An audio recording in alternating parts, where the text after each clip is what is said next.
د حکومت او طالبانو ترمنځ مخامخ مذاکرات ځنډېدلي دي. د چې د حکومت او طالبانو ترمنځ د مذاکراتو د ځنډېدو علت څه دی، طالبانو او حکومت په دې اړه څه ویلي دي، هیله د ویډیو تر اخره راسره وګورئ. درنو لیدونکو السلام علیکم، وخت مو پخیر. ټاکل شوې وه چې سبا د یکشنبې په ورځ په دوحه کې د افغان حکومت او طالبانو ترمنځ مخامخ مذاکرات وشي، خو د مختلفو عواملو له وجې وځنډېدل.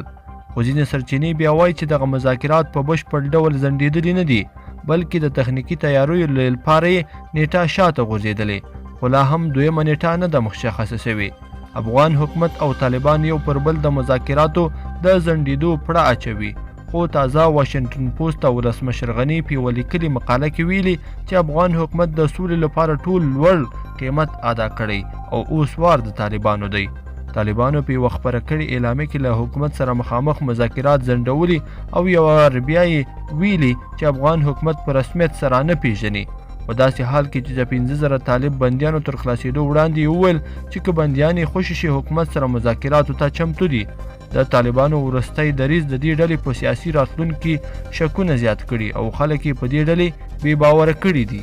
لیدونکو په دې هیله چې دا ویډیو به مو تر پایه راسره لیدلې وي. که مو دا ویډیو خوښه شوې ویډیو لایک کړئ، د سره او چینل هم سبسکرایب کړئ.